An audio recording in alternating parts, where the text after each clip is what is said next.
ஒரு மனைவி தாக்கியதன் காரணமாக கணவர் உயிரிழந்த சம்பவம் பதிவாகி இருக்கிறது மட்டக்களப்பு மாவட்டத்தில். ஆனால் அதுக்கு சொல்லப்படுற காரணம் தான் கொஞ்சம் வினோதமாக இருக்குது. நம்புறதா விடுறதான்ற மாதிரி இருக்குது. எனவே என்னதான் நடந்திருக்கு என்பது சம்பந்தமாக விரிவாக விளக்கமாக இந்த காணொலியில் பார்க்க போகின்றோம். இது இன்றைய நாளுக்கான பிரதானமான செய்தியாகும். இந்த செய்தி உட்பட மேலும் பல முக்கியமான செய்திகளும் தகவல்களும் இன்றைய காணொலியில் காத்திருக்கின்றன. தமிழடியான் சொந்தங்கள் அனைவருக்கும் வணக்கம். வாருங்கள் காணொலிக்குள் போகலாம். மட்டக்களப்பு வாகனேரி கிராமத்தில் இருக்கக்கூடிய விஷ்ணு கோவில் வீதி அந்த ஒரு முகவரியில் தான் இந்த சம்பவம் நடந்திருக்குது. என்னென்னு சொன்னால், நேற்று திங்கட்கிழமை காலமை கணவர் இரவு தோட்டத்துக்கு போயிட்டு காலமை தான் வந்திருக்கிறார்.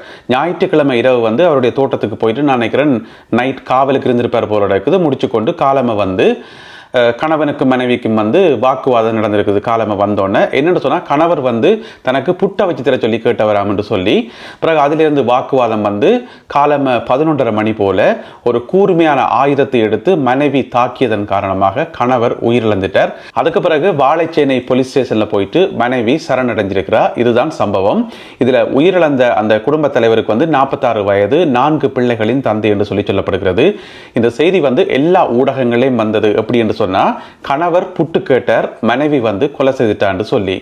எனவே புட்டு கேட்ட காரணத்துக்காக இப்படி ஒரு சம்பவத்தை யாராவது செய்வார்களா என்றது ஏற்றுக்கொள்ள முடியாத ஒரு காரணமாக இருக்கிறது. நம்புறதுக்கு கஷ்டமா இருக்குது. யாராவது புட்டு கேட்டதுக்காக இப்படி செய்வினமா? இல்ல தானே. அதோட கணவர் இரவு வேலை முடிச்சுட்டு காலமை வந்திருக்கிறார். அப்ப காலமை வந்தோடனே புட்டு கேட்டிருப்பார். அப்ப சாப்பிட்றதுக்கு ஒருவேளை உண்மையிலேயே அப்படி கேட்டிருக்கலாம். அதுக்காக 11:30 மணி வரைக்கும் வெயிட் பண்ணி அதுக்கு பிறகு யாராவது இப்படியான ஒரு செயலில் ஈடுபடுவினமா? இல்லையேன. அப்ப அதுக்கு நடுவில் வேற ஏதாவது வாக்குவாதங்கள், சண்டைகள், வேற பிரச்சனைகள் எல்லாம் வந்திருக்கும். எனவே காரணம் வேற காரணமாக இருக்கும். ஆனா எல்லா ஊடகங்களையும் செய்தி திரும்ப திரும்ப வந்தது எப்படி என்று சொன்னா, கணவர் புட்டு கேட்டுட்டார், அதனால மனைவிக்கு கோவம் இப்படி செய்துட்டான்னு சொல்லி அந்த ஊடகங்களை குறை சொல்றது என்னுடைய நோக்கம் இல்லை. இருந்தாலும் இது ஒரு காரணமாக இருக்க முடியுமான்றது யோசிக்க வேண்டிய விஷயம். எனவே 4 பிள்ளைகளினுடைய தந்தையார் ஒரு குடும்ப வன்முறை காரணமாக உயிரிழந்திருக்கிறார். பொதுவாக நாங்கள் கேள்விப்படுவோம், இந்த குடும்ப வன்முறை என்று சொன்னாலே ஆண்களால பெண்களுக்கு நிகழ்த்தப்படுறதுதான் பொதுவான குடும்ப வன்முறை. நிறைய பெண்கள் இதில் பாதிக்கப்பட்டிருக்கணும், கணவரால் தாக்கப்படுறது அப்படி என்று சொல்லி. ஆனால் இப்போ பார்த்தீங்கன்னு சொன்னால் சம்பவம் மாறி நடக்குது. அதற்கு நேற்றைய சம்பவம் ஒரு எடுத்துக்காட்டாகும். பேரிடர் காரணமாக மூடப்பட்டிருந்த 10,076 பாடசாலைகள், 10,076 பாடசாலைகளில் 9,929 பாடசாலைகள் இன்று செவ்வாய்க்கிழமை மீளவும் திறக்கப்படுகின்றன.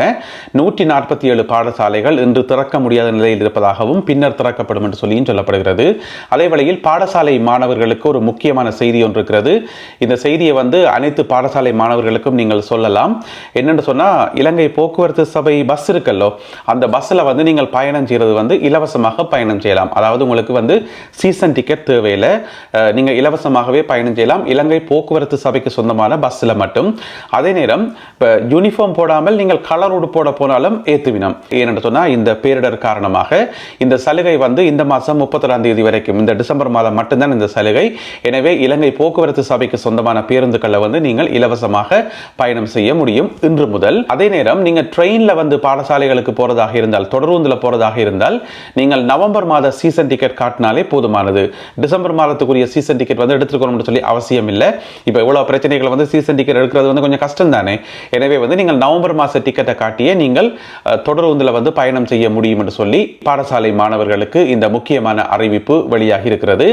அதே நேரம் பார்த்தீங்கன்னு சொன்னா, நாடு முழுவதும் சேதமடைந்திருக்கின்ற வீதிகள் பெருமளவிலான வீதிகள் இப்பொழுது திருத்தப்பட்டு போக்குவரத்துகள் வளமைக்கு திரும்பியிருப்பதாக சொல்லப்படுகிறது. உதாரணமாக 316 வீதிகள் சேதமடைந்திருந்ததாக, அவற்றிலே 302 வீதிகள் இப்பொழுது திறக்கப்பட்டிருப்பதாகவும் சொல்லப்படுகிறது.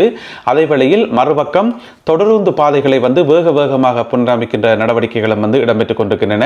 இப்ப நீங்க புகைப்படங்களை பார்க்கிற மாதிரி மிக வேகமாக தொடருந்து பாதைகளை புனரமைக்கின்ற பணிகளும் இடம்பெற்று வருகின்றன. குறிப்பாக பதுளை பண்டாரவளை தொடருந்து பாதையும் பதுளை ஹப்புத்தளை தொடருந்து பாதையும் மிக விரைவில் திறக்கப்படும் என்று சொல்லி வேலைகள் எல்லாம் கிட்டத்தட்ட முடிஞ்சது. வெள்ளோட்டம் எல்லாம் விட்டு பார்க்கப்பட்டிருக்கிறது. எனவே சேவைகள் மிக விரைவில் ஆரம்பிக்கப்படும் என்று சொல்லி அறிவிக்கப்பட்டுள்ளது. ஜனாதிபதி அனுரகுமார திசாநாயக்க அவர்கள் அதிகாரிகளுக்கு முக்கியமான கட்டளை ஒன்றை பிறப்பித்திருக்கின்றார்.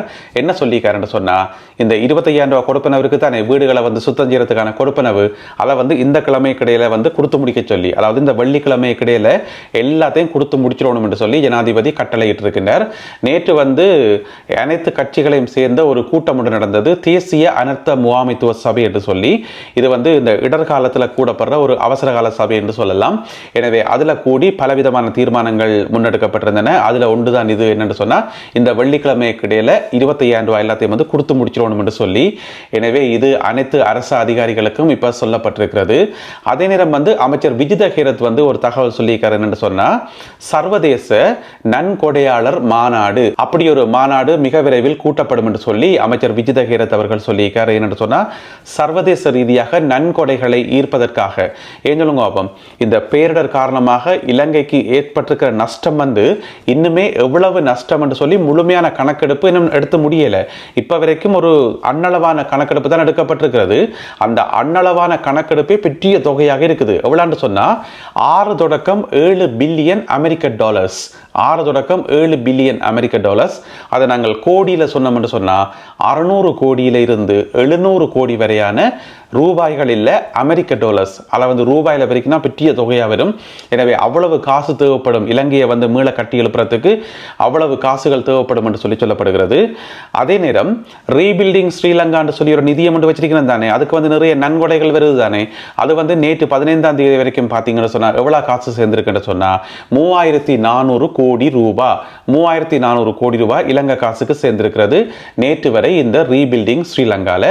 அதே வேளையில் பல்வேறு நாடுகள் தொடர்ச்சியாக உதவிகளை மேற்கொண்டு வருகின்றன. அந்த அடிப்படையில் நேற்று பார்த்தீங்கன்னு சொன்னால் பாகிஸ்தானில் இருந்து ஒரு கப்பல் ஒன்று வந்திருக்கிறது.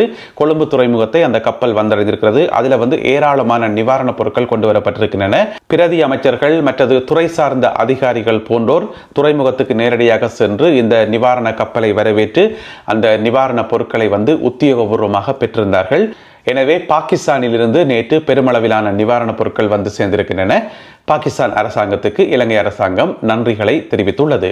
பேரிடர் காரணமாக பாதிக்கப்பட்ட பல பகுதிகளில் மீட்பு பணிகள் மும்முரமாக நடைபெற்றுக் கொண்டு வருகின்றன. உங்கள் எல்லாருக்குமே தெரியும். இந்த மீட்பு பணிகள் நடைபெறுகின்ற இடங்களில் நடைபெற்ற 2 சுவாரஸ்யமான சம்பவங்கள் என்று சொல்லலாம். ஒன்று வந்து ஹங்குராங்கெத்த என்று சொல்லப்படுற இடத்துல வந்து அங்கே வந்து ஒரு வீடு வந்து அப்படியே முழுசா மண்ணுக்குள்ள புதஞ்சிட்டுது.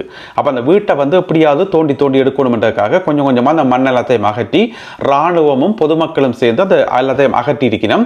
அகற்றி போட்டு அந்த வீட்டுக்குள்ள போய் பார்த்திருக்கிறோம். உள்ள போய் பார்த்தா 3 லட்சம் ரூபாய் காசும் 50 லட்சம் ரூபாய் பெறுமதியான நகையும் அந்த வீட்டுக்குள்ள இருந்திருக்குது. 50 லட்சம் ரூபாய் பெறுமதியான நகையும் 3 லட்சம் ரூபாய் காசும் பிறகு அதை இராணுவம் எடுத்து அந்த வீட்டினுடைய உரிமையாளர்களிடம் இப்பொழுது ஒப்படைக்கப்பட்டிருக்கிறது. இப்படியான சம்பவம் ஒன்று நேற்றைய நாளில் பதிவாகி இருக்கிறது. அதே நேரம் இன்னும் ஒரு சம்பவம் உண்டு. இந்த சம்பவம் எங்க நடந்திருக்கு சொன்னா மஸ்பன்ன என்று சொல்லப்படுற இடத்துல நடைபெற்ற ஒரு சம்பவம். என்ன நடந்திருக்கு சொன்னா அங்க வந்து மண் சரிவு ஏற்பட்டு பெரிய மண் குவியலாக இருந்திருக்குது. அப்ப அந்த மண் குவியலை வந்து வெட்டி அகற்றத்தானே வேணும், இல்லை கிளீன் பண்ண தானே வேணும். அப்படி வெட்டி கொண்டு போய்க்குள்ள உள்ளுக்குள்ள எட்டி பார்த்தா ஒரு வித்தியாசமான பொருள் ஒன்று உள்ளுக்குள்ள இருந்திருக்குது. அதன்னு சொல்லி பார்த்தா அது ஒரு பஸ், ஒரு பேருந்து ஒன்று, முழு பஸ் ஒன்று மண்ணுக்குள்ள புதைஞ்சு அப்படியே மறைஞ்சிருந்திருக்கு. உதகம் தெரியாது மண்ணுக்குள்ள அது பஸ் இருக்குன்னு சொல்லி. பிறகு அந்த மண் எல்லாத்தையும் வந்து கொஞ்சம் கொஞ்சமா வடிவா வெட்டி எடுத்து எல்லாம் கிளீன் பண்ணி பிறகு அந்த பஸ்ஸுக்கு வந்து தண்ணி அடிச்சு கழுவி இப்ப பாருங்க டிரைவர் வந்து இப்படி ஓடிக்கொண்டு வர 2 பஸ்ஸை. எனவே இப்படியான 2 சம்பவங்கள் இந்த மீட்பு பணிகள் நடைபெறுகின்ற இடங்களில் பதிவாகி உள்ளன. இடர் முகாமைத்துவ நிலையம் நேற்று மாலை 6 மணிக்கு வெளியிட்ட இறுதி அறிக்கையில் என்ன சொல்லப்பட்டிருக்கு சொன்னால், உயிரிழந்தவர்களுடைய எண்ணிக்கை 643 எனவும் காணாமல் போனவர்களுடைய எண்ணிக்கை 183 எனவும் அதே வேளையில் 6200 வீடுகள் முழுமையாக சேதமடைந்துள்ளன என்றும் 96,545 வீடுகள் வந்து பகுதியளவில் சேதமடைந்துள்ளன என்றும் 731 நலன்புரி நிலையங்கள் தற்சமயம் நாடு முழுவதும் இயங்கி வருவதாகவும் அவற்றிலே 22,050 குடும்பங்களைச் சேர்ந்த 71,472 பேர் இன்னமும் இடைத்தங்கல் முகாம்களில் தங்கியிருப்பதாகவும் நேற்று 15ஆம் தேதி மாலை 6 மணியளவில் இடர் முகாமைத்துவ நிலையம் வெளியிட்டுள்ள அறிக்கையில் சொல்லப்பட்டுள்ளது.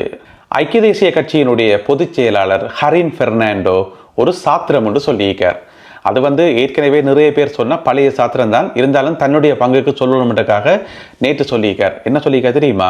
வார வருஷம் 2026ஆம் ஆண்டு ஏப்ரல் மாதம் இருந்தானே தமிழ் சிங்கள புத்தாண்டு, அந்த ஏப்ரல் புத்தாண்டு கால பகுதியில் வந்து நாட்டில் மிகப்பெரிய ஒரு பொருளாதார நெருக்கடி ஒன்று வருமாம்.